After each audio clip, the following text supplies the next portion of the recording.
계속 데살로니가 교회를 향하여 주시는 성령의 말씀, 사도 바울을 통하여 주시는 말씀을 보고 있습니다. 데살로니가 후서 3장 2절 3절 말씀을 보도록 하겠습니다. 지난주에 5절까지 본 중에 다시 한 번 더 말씀드리려고 선택했습니다. 데살로니가 후서 3장 2절 3절 말씀 같이 읽겠습니다. 또한 우리를 부담하고 악한 사람들에게서 건지시옵소서 하라. 믿음은 모든 사람의 것이 아니니라. 주는 미쁘사 너희를 굳건하게 하시고 악한 자에게서 지키시리라. 아멘. 부당하고 악한 사람들에게서 건지시옵소서. 오늘 두 번째 말씀 준비했습니다. 자, 지난주에 제가 시각에 대한 이야기를 세 가지를 앞에서 먼저 했었습니다. 젓가락. 자, 젓가락이 똑바르다고 생각하는 사람이 있고요. 젓가락이 물속에 들어가서 보니까 휘어 보이는 사람, 요거를 본 사람이 있어요. 두 사람이. 그리고 이거를 다 이해하는 사람이 젓가락이 이렇게 똑바르지만 상황 따라 이렇게 휠 수가 있습니다 라고 얘기하는 세 번째 사람이 있는데, 이 사람들이 서로 싸울 수 있어요. 그리고 특히 앞에 두 사람은 이 세 번째 사람이 어떻게 젓가락이 똑바르지 않고 휠 수가 있느냐, 이게 두 가지가 한꺼번에 더 정답일 수 있느냐라고 하면서 이 사람을 욕할 수도 있어요. 빨간 사과가 있는데 빨간 사과가 내가 본 것이다 라고 얘기해도 이거를 빨간 사과로 보지 않는 사람들이 있습니다. 녹색 비슷하게 생명을 가진 사람은 볼 수가 있고, 아예 녹색으로 보는 사람도 있고요. 이것은 색이 원래 없는 것입니다 라고 과학적 입장에서 말하는 사람이 있어요. 여러분, 이 모든 것들이 다 정답입니다 라고 얘기해도 너 진짜 미쳤다 라고 얘기하는 사람도 또 나타납니다. 페이스북에서 보았던 영상입니다. 자, 어떤 여자가 자기 자그마한 집인데 원룸 같아요. 근데 집에 이렇게 창가에 베란다에 나와가지고 자기의 팬티를 하나 빨래줄에 넣으려고 이렇게 했습니다. 이렇게 보니까 소리가 약간 나서 보니까 이쪽에 있는 옆방의 남자가 창가에 서가지고 이를 닦고 있는 거예요. 근데 여자가 자기의 그 팬티를 넣는다는 게 너무 창피하기도 하고 조금 쑥스럽죠. 그런데 어떡합니까? 그냥 널고 들어갔어요. 그 사이에 어떤 일이 일어나냐면, 바람이 세가지고 확 들어오다 보니까 이게 팬티가 집게를 안 해가지고 휙 해가지고 이 남자 창가로 확 들어와 버린 거예요. 자, 여러분 같으면 어떡하겠습니까? 자, 여러 가지 방법이 있습니다. 저기요, 이게 날라왔어요 하고 소리를 치는 창가에 서서 이 남자가 들고 얘기하는 방법이 있고요. 저기요, 제가 갖다 드릴까요? 하고서 찾아가가지고 문을 두드리고 가져왔습니다 라고 주는 방법이 있고요. 제가 가지고 있으니까 당신이 와서 찾아가세요 라고 하는 방법, 세 가지가 기본적으로 있겠죠. 근데 여러분, 이 여자가 삐딱한 생각으로 그 남자를 보면요, 지금 이 세 가지 방법이 다 자기에 대해서 성추행입니다. 요즘의 법이 되게 웃겨요. 왜? 내가 그 일로 인해서 이 자기의 부끄러운 것들이 드러난 거를 공개적으로 말을 해버렸기 때문에. 웃기죠? 근데 이 남자는 이 문제를 풀기 위해서 어떤 방법을 선택했냐면, 기다란 장대를 가지고 와가지고 조용히 문제를 풀어주려고 여기에다 밴드를 걸고 가서 빨래줄을 향해서 이렇게 밀고 있었어요. 가고 있었어요. 그런데 그 사이에 또 이 여자가 안에서 있다가 자기의 빨래가 날아가는 것 같아서 휙 가가지고 딱 그 남자 쪽을 보니까 이 남자가 이렇게 하고 있는 거예요. 자, 두 가지 방법이 있습니다. 이 남자를 평소에 좋게 보는 사람이 있고, 이 남자를 나쁘게 보는 사람이 있습니다.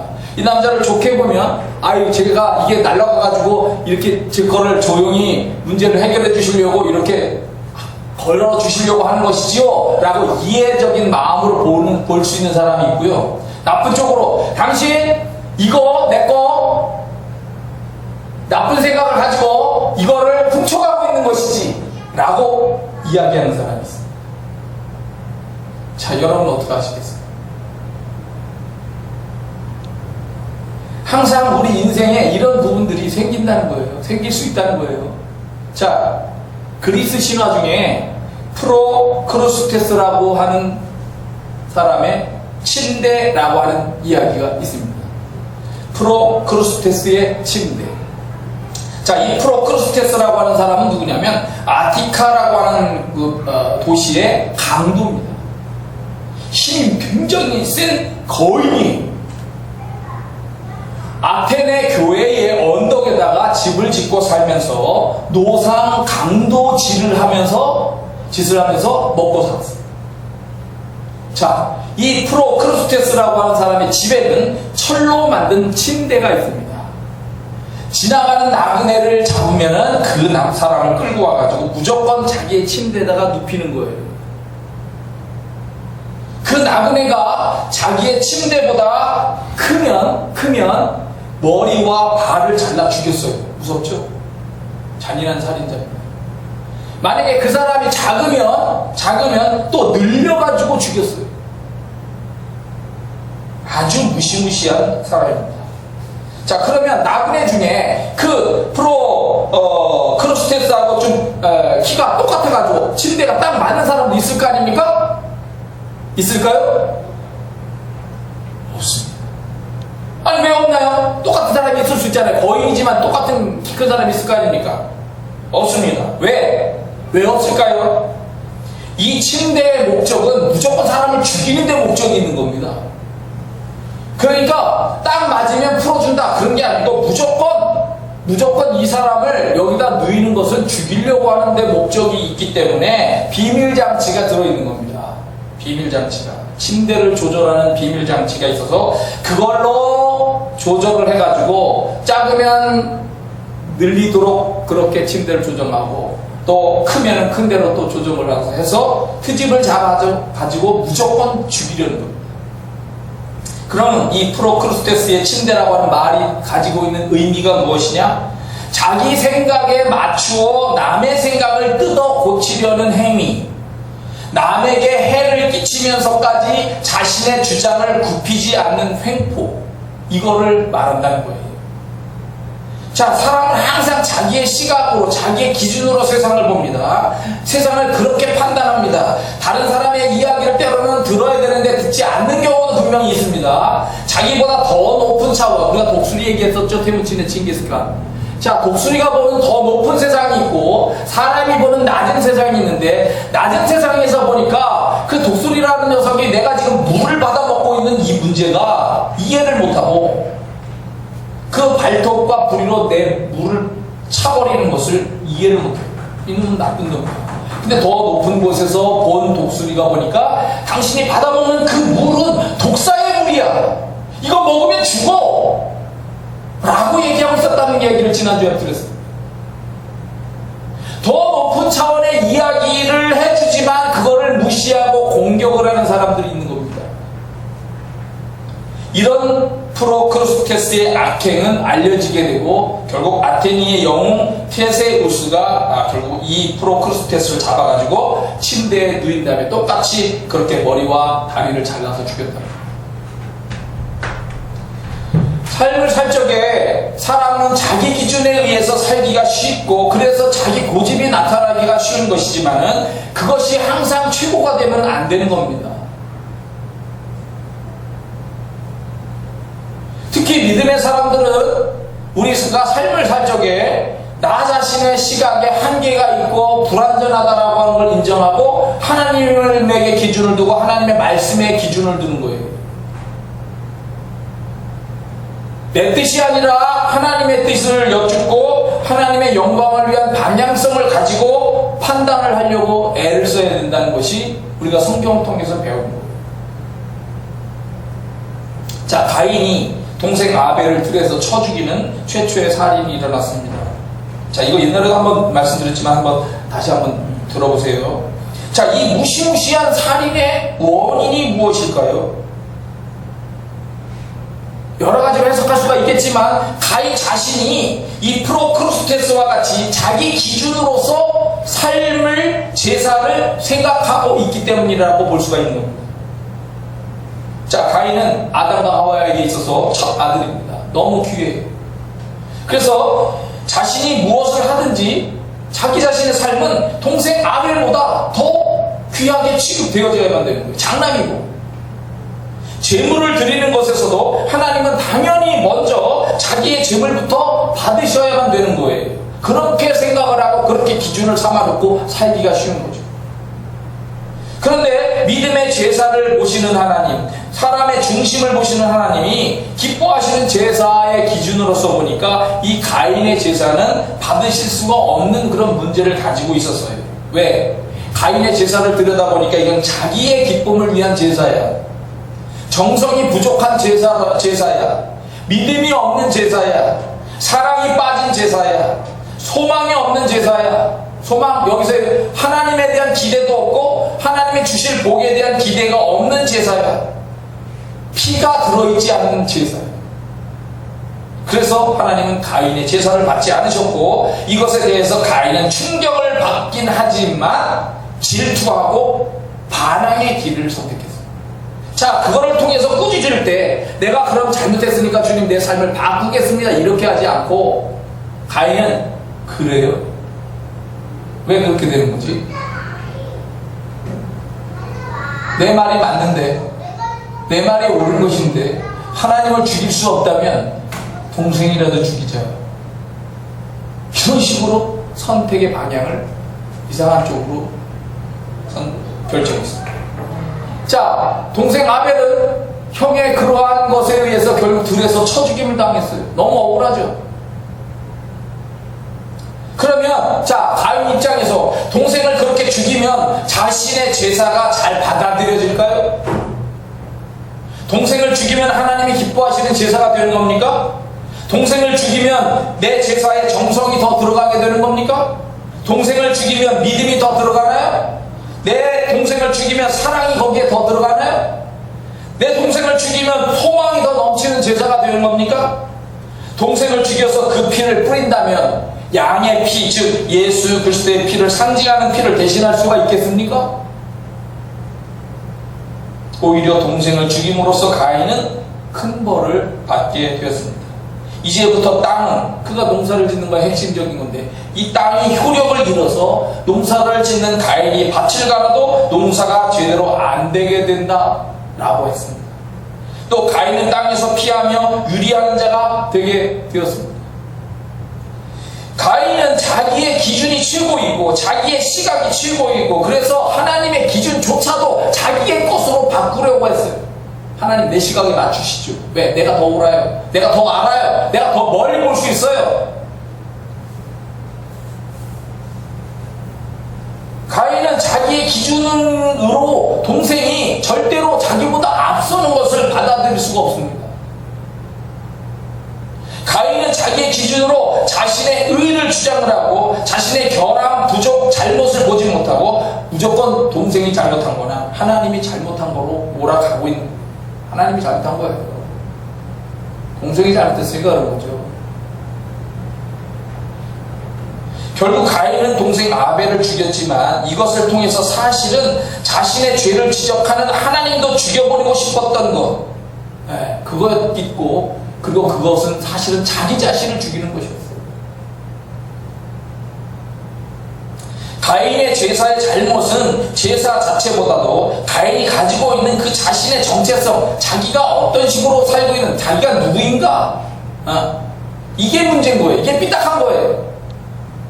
자기가 중요하게 생각하는 가치, 기준, 중심, 믿음, 뭐 이런 총체적인 것이 다 잘못된 것이 드러나게 된 거죠, 결국.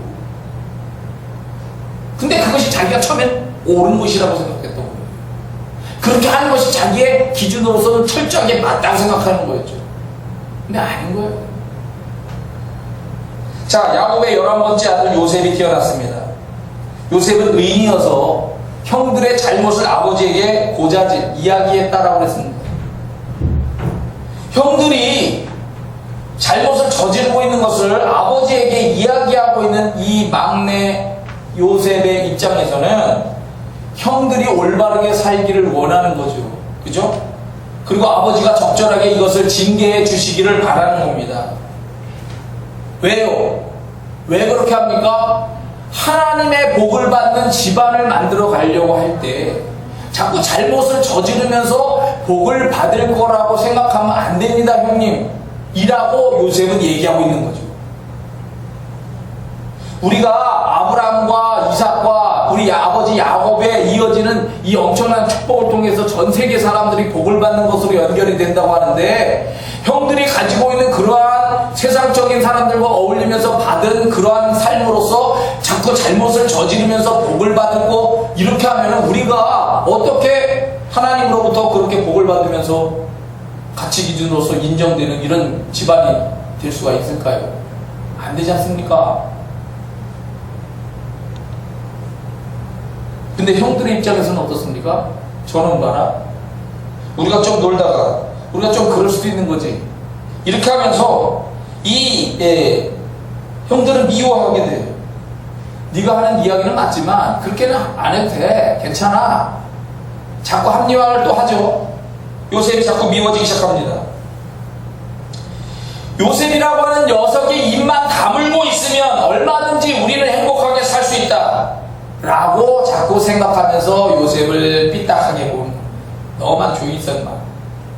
너만 입 좀 다물고 있어. 또 이러한 형들의 모습은 유다로 대표돼요. 유다가 네 번째 아들인데 이 네 번째 아들이 어떻게 삶을 살았느냐만 나와요. 핵심적인 것이. 그 기준이 거기에 드러난다고 보일 수가 있어요. 이 사람들 형들이 어떤 기준으로서 살고 있는지 그 말이죠. 자, 이 유다는요, 형제들을 떠났어요. 아예 그 이방인과 섞여 살아야 되겠다고 해가지고 이방인을 찾아가서 이방인과 어울려 살았어요. 이 유다가. 그리고 거기서 세 명의 아들을 낳았는데 이 첫 번째 아들과 두 번째 아들이 잘못을 저지르면서 하나님이 죽였어요.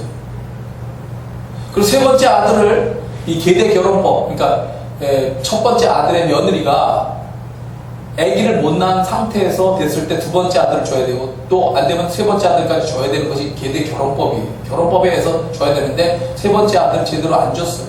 안 주니까 이 며느리가 첫 번째 며느리가 변장을 하고 이 시아버지하고 그렇게 유혹해서 관계를 갖고 애를 낳게 됩니다. 이런 상황까지 가게 되는 상황으로 이렇게 가고 있는 거예요.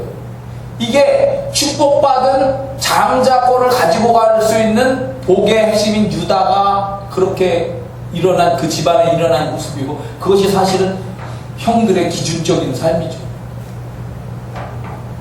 형들이 그렇게 살고 있는 거예요. 그렇게 하면서 어떻게 하나님의 커다란 복을 받을 것인가 의문을 갖게 되는 거죠. 요셉.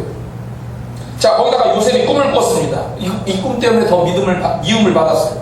첫 번째 꿈, 밭에서 곡식단을 묶고 있는데 형들을 상징하는 곡식단이 요셉을 상징하는 곡식단 앞에 다 엎드려서 절을 하더라는 거예요. 충격적인 거죠.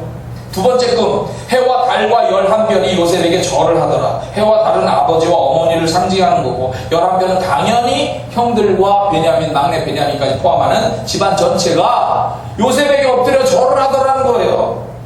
형들이 당연히 반발할 뿐만 아니라 아버지도 화를 냈어요. 꾸짖었어요. 그런데 우리가 알다시피 하나님은 아브라함의 복이 야곱의 가정 속에 임하기를 원하고 그리고 하나님의 마음에 들고 있는 그 수준과 자세와 그런 의식을 가지고 있는 믿음을 가지고 있는 요셉을 통해서 이 야곱의 가정에 비전을 주려고 하는 거예요. 근데 그걸 그들은 전혀 몰랐어요. 왜? 영적인 기도가 부족하고 그런 걸 이해할 수 있는 영적인 수준들이 안 됐던 거죠. 자, 전통적인 고정관념에 사로잡혀 있어요. 그래서 아버지와 형들의 입장에서는 이런 꿈은 절대로 있어서는 안 되는 꿈인 겁니다. 이런 꿈은 꾸면 안 되는 거예요. 아주 못된 녀석이 꾸는 개꿈에 불과한 겁니다. 아무리 똑똑한 놈이라고 해도 반드시 형들 다음에 줄을 서서 자신의 능력을 발휘해야만 정당한 것이 됩니다.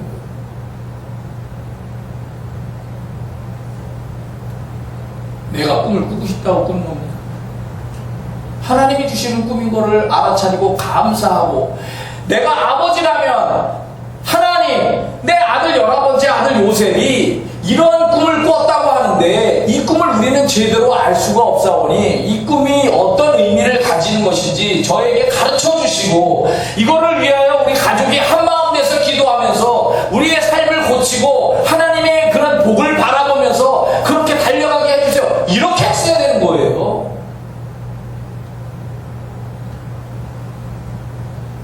근데 절대 그렇게 하지 못해요. 왜? 그들의 야곱도 그렇고 그 형들도 그런 의식 속에 있기 때문에 절대 그렇게 안 되는 겁니다. 이 나쁜 꿈을 꾸는 요셉 가정의 분란을 일으키고 질서를 파괴하고 있는 녀석이기 때문에 이런 녀석은 벌을 받아야 마땅하다라고 생각을 하는 거예요. 그래서 결국 요셉이 심부름 올 때 그거를 요셉을 잡아가지고 구덩이에 던지고 노예로 팔아버리고 죽였다라고 그렇게 거짓말을 하는 거죠. 죽이 없어져야 되는 놈이지 그거는 진실이 아니에요. 그건 절대로 이루어져야 될 소망이 돼서는 안 되는 거예요. 요셉 입장에서는 억울하죠. 하나님이 주시는 꿈이었어요. 형님들, 내가 형님들 잘못한 거 고자질하는 게 잘못입니까? 우리 가정이 하나님의 뜻에 맞춰서 가야 되는 거 아닙니까? 형 잘못을 고치고 우리 가정이 올바로 다른 사람들에게 오히려 좋은 모습을 보여주려고 해야 되는 거 아닙니까? 형들 날 죽이지 마세요. 죽이려고 하지 마세요. 하나님 저 형들 보세요. 저렇게 나를 공격하는데 저걸 좀 막아주세요. 보디발 아내 사건이 일어나죠? 왜 내가 잘하고 성실하게 하고 의를 지키려고 하는데 나를 감옥에 집어넣습니까? 보디발 장모님, 전 잘못한 게 없다고요. 아무리 소리쳐봤자 아니, 너는 나쁜 놈이야. 너는 나쁜 놈이야. 미치고 팔딱대는 거죠.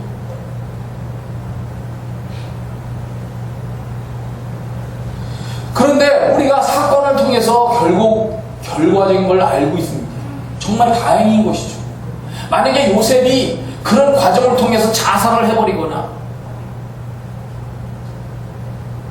내가 이런 세상 이렇게 믿어도 소용없고 자해를 해가지고 자기 손가락에 동맥을 끊어버린다거나 목에 이걸 끊어버린다거나 이런 식으로 하나님 믿어봤자 소용없다고 그렇게 만약에 이걸 끊어버린다고 한다면 너무 슬프게 우리가 보겠죠. 근데 자기 자해를 하지 않았어. 목숨을 끊고 싶은 정도의 그런 억울함과 답답함 속에서 요셉은 계속 하나님을 바라보며 기도했겠죠. 때가 되니까 하나님이 이 모든 아픔과 한에도 불구하고 하나님이 이렇게 총리로 높여주시잖아요. 가정을 구원하고 애굽의 역사를 바꾸고 하나님의 구원사에서 정말 이 구원의 상징이 될 만한 역사를 이루도록 하나님이 그렇게 요셉을 세워주셨고 사용하셨어요. 내 시각으로 보면 이게 계속 뭐가 안 되는 것 같고 이게 그렇게 해서는 안 되는 거로 사람들은 자꾸 생각을 할 때가 있어요. 바꿔야 될 때가 있는 거 바꿔야 돼요. 하나님은 계속 바꾸라고 얘기하는 거예요. 바꾸라고. 자, 마찬가지로 2세의 가정의 막내 다윗이 똑같은 고생을 합니다. 자, 사무엘이 가서 기름을 부으려고 하는데 그 잘난 형들 얘기 나오는 거 쭉 보시죠. 첫 번째 아들이 딱 들어오자마자 사무엘은 딱 오케이, 첫 번째 아들 맞다. 이 맞네, 첫 번째 아들 맞아. 이 아들에게 기름을 부어야 되겠네 라고 생각할 정도로 잘난 보였다는 거예요. 근데 노 잘난 형들이 다 왔고 또 없어? 막내 저쪽에 남았는데 막내 불러. 이렇게까지 될 때까지 노. 자, 그럼 잘난 형들 입장에서 생각해 보세요. 잘난 형들 입장에서 우리 가정에서 왕이 되는 것으로서 엄청난 하나님의 일을 위하여 쓰임받아야 될 사람이 있다면 누가 되어야 됩니까? 그게 장남 우리 형이죠. 장남 형이 그렇게 장남이 안 된다면 두 번째 형이 되는 것이 마땅합니다. 그 형들의 기준에서는 절대로 막내 다윗이 기름 부음을 받으면 안 돼요. 왜? 그게 전통적인 생각이야. 그리고 자기들이 잘났어. 이 정도면 됐지. 이 정도면 됐지. 나 정도는 돼야 되는 거지. 저 막내가 뭘 안다고. 근데 사무엘은 기름 부음을 받으면서 부어줄 때 다윗에게 줬잖아요. 다윗은 형들의 입장에서 그저 형들 대신에 형들이 놀아도 다른 곳으로 가서 놀러 가고 또 뭐 이렇게 와가지고 집에 이렇게 들어와 있어도 막내만큼은 거기에 남아가지고 양들이나 지키고 혼자 수금이나 치고 그렇게 하고 있어야 돼. 너는 그 정도 수준이야 라고 생각하는 겁니다. 근데 우리가 알다시피 외모는 출중해요. 겉으로 볼 때는 흠이 없이 멋있어 보여요. 그러나 그 사람이 가지고 있는 수준, 자세, 의식, 믿음, 이것이 하나님의 기준에 미치지 못하기 때문에 그들은 계속 너를 당한 거예요. 결국 다윗이 된 겁니다. 신기하죠? 하나님 희한하게도 그 잘났다라고 하는 그런 기준들을 다 모가지 치듯이 다 쳐버렸어. 가지 치듯이 쳐버렸어. 결국 기름 부음을 다윗이 받았고, 그리고 아버지 심부름으로 전쟁터에 나간 형들을 만나기 위해서 심부름을 갔는데 거기에 블레셋이 쳐들어왔고 골리앗이 와서 난동을 부리고 있는 거예요. 선동을 하죠. 하나님을 욕하고 이스라엘 군대를 욕하고. 근데 이 성령의 감동이 임하면서 그때 그 순간에 하나님과 이스라엘을 모독하는 이 골리앗과 내가 싸워야 되겠다. 그 당시에 다윗의 추정 나이가 15, 적으면 12밖에 안 됩니다.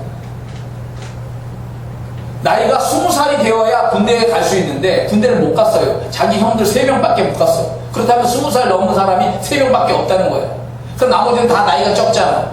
그럼 12살에서 15살 정도로 추정되어지는 이 다윗이 갑자기 전쟁터에 나가서 골리앗과 싸우겠다라고 얘기를 하는 겁니다.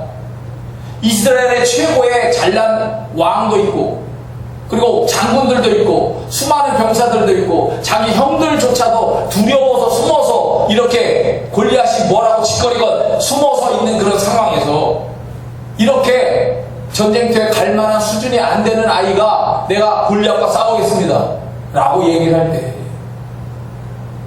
나오는 반응이 뭐겠어요? 미쳤니? 돌았니?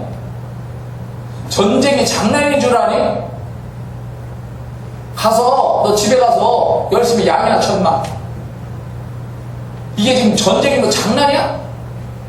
똑같은 반응을 우리가 할 겁니다. 우리도 똑같은 시각으로 막 그렇게 그냥 시각으로 갖고 있으면 그냥 그렇게밖에 얘기할 수가 없어요. 미쳤니? 돌았니?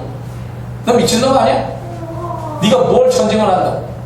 네가 양을 치면서 때때로 사자를 때로는 물리치고 곰을 물리치고 거기서 양을 혹시 건져왔다 할지라도 그것은 동물들과의 싸움이고 이건 사람하고의 싸움이에요.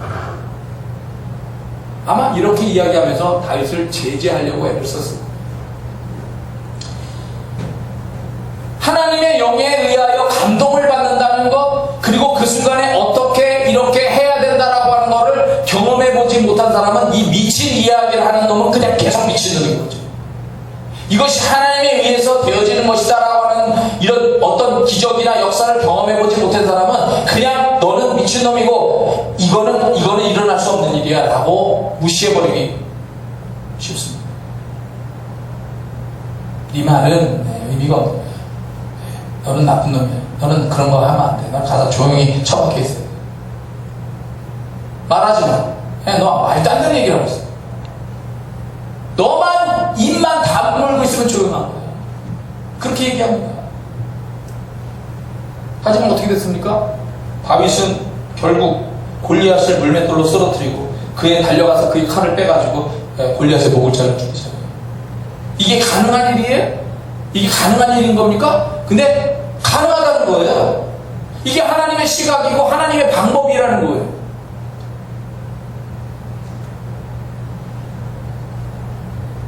이 하나님의 방법을 경험해보지 못하거나 믿음으로 바라보지 못하는 사람은 늘 여기에 의식과 수준과 생각에 머물러서 그렇게 그것만 말하는 거예요. 그렇게만 기도를 하는 거예요. 그러니 기도가 역사가 그것밖에 안 일어나는 거지.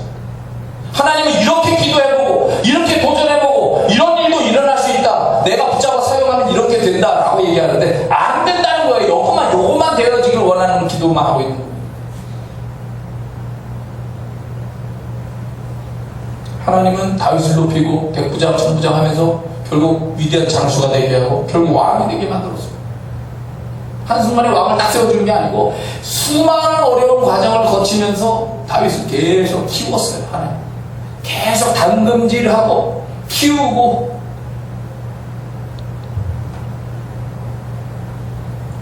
내가 볼 때, 내 수준으로 볼 때, 내 의식으로 볼 때, 정통적 시각에서 볼 때, 내 경험으로 볼 때 그거는 불가능한 일이다.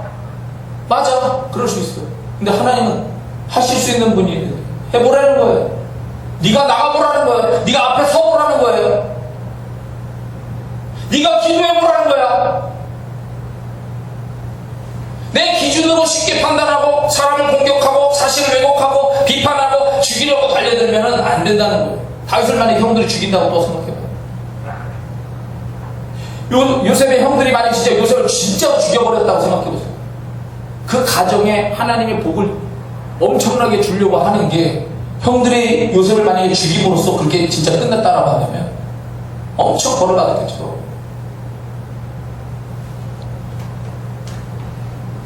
내 기준으로 쉽게 판단하고 사람을 공격하고 사실을 왜곡하고 비판하며 죽이려고 달려들면 안 되는 거예요. 하나님의 뜻이 무엇인지를 겸손히 여쭈어야 되는 겁니다. 그 잘난 형이, 첫 번째 형이 너 미쳤니? 도라니? 전쟁이 장난인 줄 아니? 그렇게 하지 말고 저 녀석이 사무엘을 통해서 기름 부음을 받아서 왕이 된다고 했잖아. 잘난 우리를 빼고 저 막내에게 뭔가 일어나고 있는 것이다 라고 생각을 했으면 골방에 가가지고 하나님 이게 어떻게 되는 겁니까? 우리 입장에서 다윗은 그렇게 하면 안 되는데 저 녀석에게 어떤 역사가 임하는 것이고 어떤 감동이 임하고 어떻게 하나님 사용하시려고 저렇게 하나님 다윗이 갑자기 소리를 치고 골리앗과 나가서 전쟁을 하겠다고 얘기를 하는 겁니까? 주님, 우리가 가지고 있는 생각으로는 저는 미친놈입니다. 내가 저놈을 미친놈으로 보지 않고 하나님이 뭔가 역사해 주시는 것을 생각하기를 제가 원하는데, 그런 거라면 제가 이걸 받아들이고 이해하고 기도해 줄 수 있고 나가서 꼭 승리하도록 기도해 줄 수 있는 서포트가 되도록 제가 그렇게 되기를 원합니다 라고 형이 그런 믿음을 가지고 있다면 그렇게 기도를 했어요.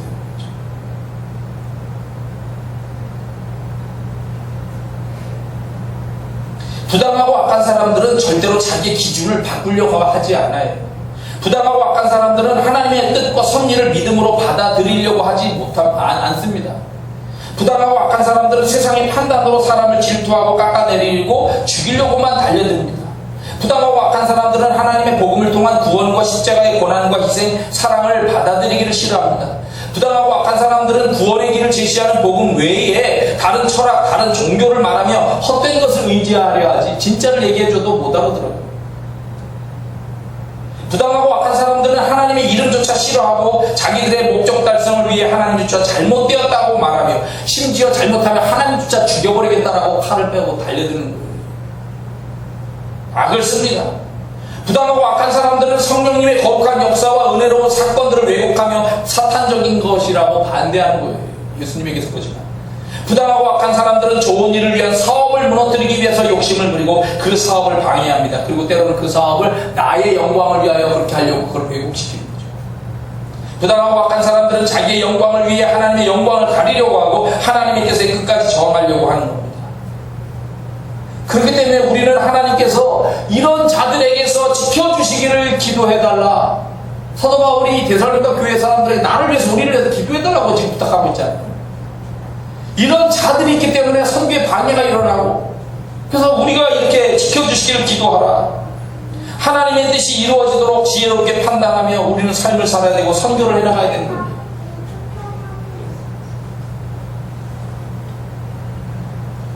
우리가 신약에서 예수님의 제자인 베드로와 다른 제자들 보잖아요. 예수님이 가신다라고 하는 십자가의 길을 이해를 못해요. 내가 구원을 위하여 가는 것이다. 이걸 내가 꼭 해야 된다. 안 돼요! 안 돼요! 그렇게 하면 안 되는 거예요, 주님. 예, 내가 이렇게 해서 6월절에 어린 양처럼 이렇게 해서 죽음으로써 이 세상 사람들을 구원하려고 하는 하나님의 뜻을 이루기 위하여 기꺼이 십자가를 지고 가야 되고 죽어야 되는 거야. 안 돼요! 안 돼요. 막는 거예요. 내 기준으로서 안 되는 건 이해가 안 됩니다. 내 생각과 수준으로서 내 믿음으로서 이게 안 되는 거예요. 그렇게 하면 안 되는 거예요. 가룟 유다? 예수님은 결국 적극적으로 팔면서까지 저항하는 거예요. 그런 식으로 가면 안 되는 거죠. 누가 이깁니까? 내가 이깁니까? 내 고집이 이깁니까? 내 수준이 맞습니까? 내 의식이 맞는 겁니까? 내 연약한 믿음이 맞습니까? 아니에요. 하나님이 이기시잖아요. 그럼 예수님이 이기시는 거고 성령님이 이기시는 겁니다. 사람의 뜻과 내 뜻은 무너질 수밖에 없지만 하나님의 뜻이 온전히 서는 거예요. 주여 부당하고 악한 사람들에게서 건지시고 주의 뜻이 이루어지고 주의 선교가 잘 이루어지게 하시옵소서. 우리 교회가 이런 연약한 수준에 머무는 기도와 생각이 아니고 우리는 하나님의 뜻에 맞춰서 그렇게 기도하고 소원하고 하나님의 뜻 가운데 부응할 수 있도록 도와주시옵소서. 우리가 아픔이 있기 때문에, 그리고 제발 자기의 기준과 시각으로서만 보지 마라 라고 이야기하고 싶기 때문에 이 말씀을 보면서 제 마음이 아프고 이렇게 정말 기도하기 원하고 이렇게 소원하기 원하고 그랬어요. 여러분과 제가 우리 자신의 의식에만, 생각과 시각에만 머물지 말고 하나님의 크고 높고 선하신 것, 위대하심을 바라보면서 그렇게 기도하고 소원하고 시각을 넓히면서 하나님의 복을 구하면 하나님 그렇게 채워주실 거라고 그렇게 기도를 해보시고 그런 역사를 이루어가는 우리 작지만 우리 충만교회가 되기를 간절히 바랍니다. 기도하겠습니다.